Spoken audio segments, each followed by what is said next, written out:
Hi. One of the things that's happened to me since I was a kid, I always had a connection. I always knew when things were happening or what people were thinking, what they're thinking.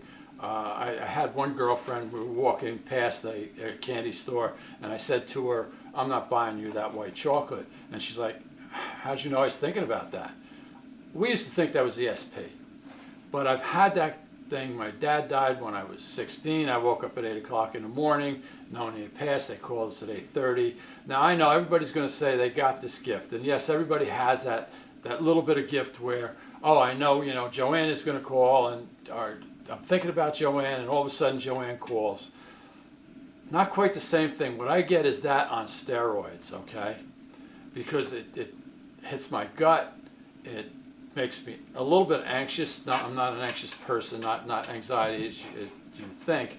It's more of an impatience than an anxious. Okay. I've had that gift, like I said, forever.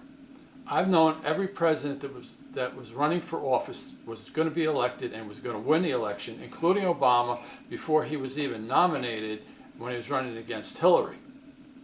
And we know what happened with that. And I'm not getting political here. That's not what I do. I just get these feelings. Doesn't matter who the president is. Doesn't matter what party they're at. I just know what's going to happen. Okay? Well, didn't know what to call this. It's kind of between voices and this feeling, and I just know it's really. I'm not going to try and explain it. Okay. I decided to call this the Bobby Ojeda feeling. All right, and the reason why I'm calling that is because in 1986, I was hired by International Furniture Rental to go and photograph Bobby Ojeda. Now, I got to tell you, I wasn't following baseball. My question to the ad agency, my client, was, who's he? And they told me, well, he's a pitcher for the Mets, New York Mets, in case those of you don't know. I'm like, okay. So we go out and we're photographing him, and I still don't know what's going on. We go out to Shea Stadium, I shoot him on the mound, I shoot him in the dugout, and then we go to the locker room to finish up.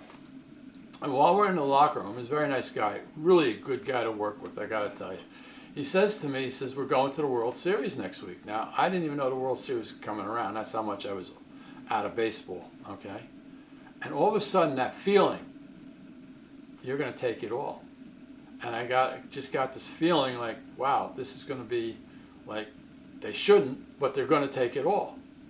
Okay, so I don't know who's the National League. I don't even know which league they're in. Turns out that year, they did. They won the World Series, and I've been told that it was a miracle that they won the World Series. That might be why I was getting that little bit of connection of you shouldn't, but you probably will. Okay, so that causes confusion in me from time to time. That happens. Now, to my point, I was driving back in February, the end of February, beginning of March maybe, and they're talking about this Coronas thing. And not thinking much about it, all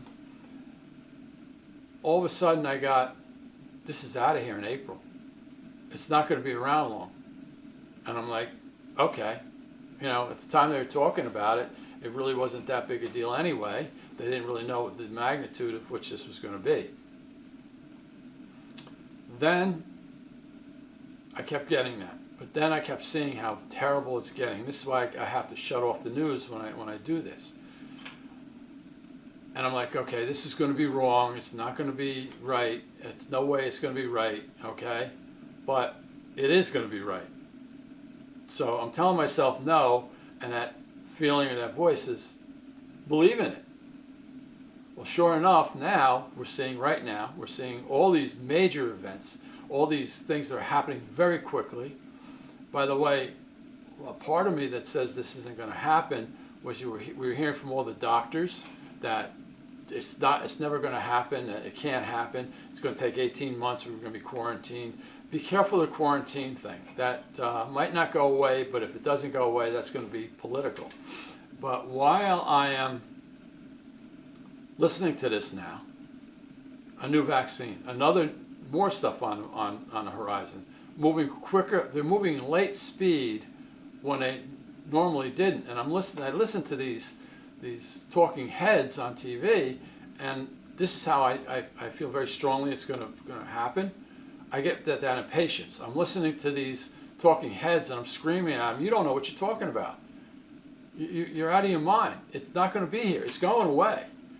And again, I question it because, like, wouldn't you? So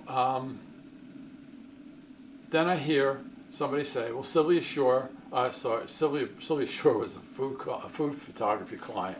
Sylvia Brown predicted this in, I think, '07, somewhere around there.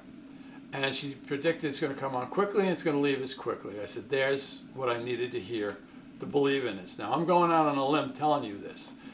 But I truly believe that stop with the anxiety, stop with the hate, stop with the anger, stop with the worry. This train's about to leave the station. And I see it, the vision I see is a train coming out of a tunnel or a station, slowly but powerfully. And it keeps chugging along, and it's not going to stop. And before you know it, this is going to be out of our lives. I'm not telling you to go run out and start, going to bars and dancing. That's not what I'm saying. I'm not telling you to act irrationally. I'm telling you to have some hope that this is going to go away. The only thing that's going to keep us, and you got to be careful of this, and I'm seeing this now, and that also confirms more what I'm saying. I'm seeing politicians now do what they can to make it not, sound so good. That you can't, we don't know, and we need more.